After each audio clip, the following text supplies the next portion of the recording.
Mais um dia, mais uma reflexão de caminhar na graça. Bem-vindos a mais esta reflexão. Nós fomos unidos em um só corpo com Cristo.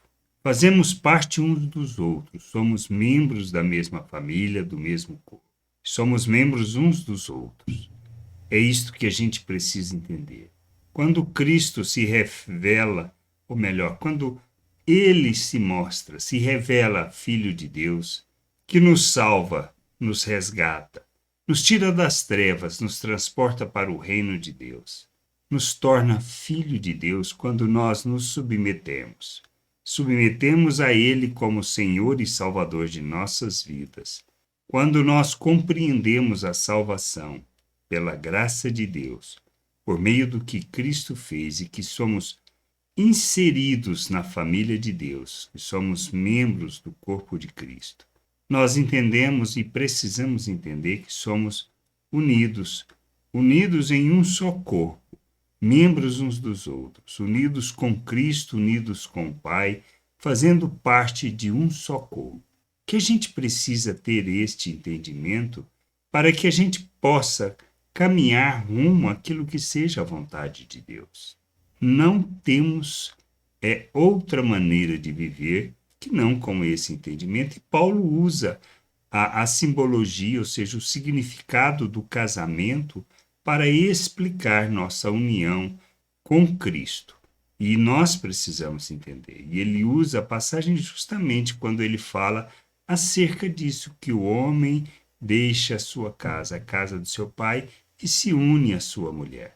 Ele diz lá em Efésios 5, 31 e 32, eis porque o homem deixará o seu pai e a sua mãe e se unirá à sua mulher, tornando-se os dois uma só carne.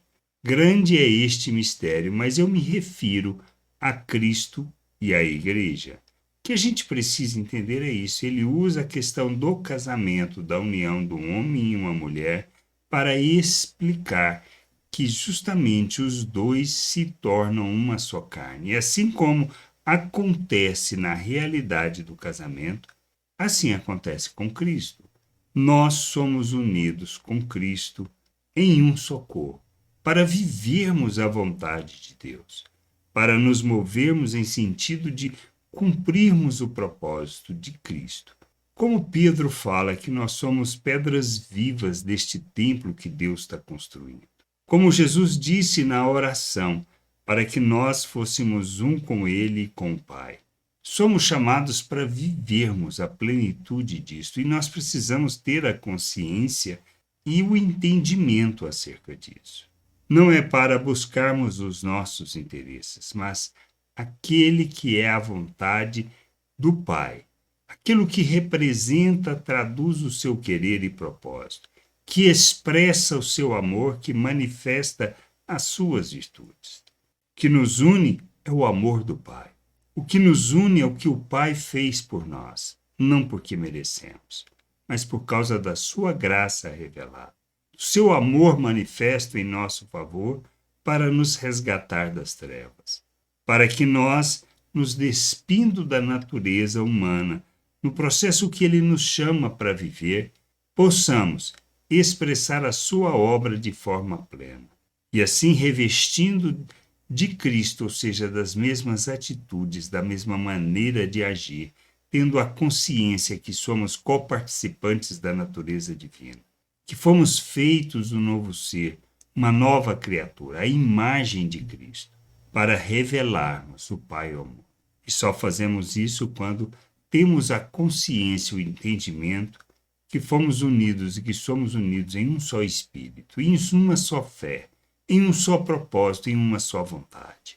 Com essa consciência e com esse entendimento, precisamos caminhar não para o que traduz o nosso querer e desejo, mas que revela a vontade do Pai em favor do mundo.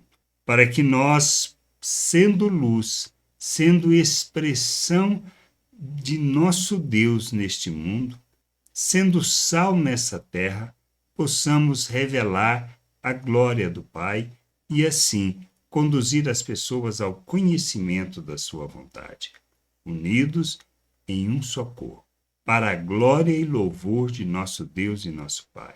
Que a gente possa conhecer as Escrituras, conhecer a vontade de Deus, conhecer o Pai, conhecer o nosso Senhor Jesus Cristo e vivermos segundo aquilo que é a realidade que Ele nos chama para viver, na plena liberdade e na expressão do amor de Deus neste mundo. Graça e paz sobre a tua vida. Amém. Você acabou de ouvir uma reflexão de caminhar na graça. Se você gostou, curta, compartilhe, leve esta mensagem a outras pessoas, para que elas também possam compreender e entender a vontade de Deus. E leia as Escrituras, pois ela é a base, o fundamento para você julgar tudo o que você tem lido e aprendido acerca da vontade de Deus.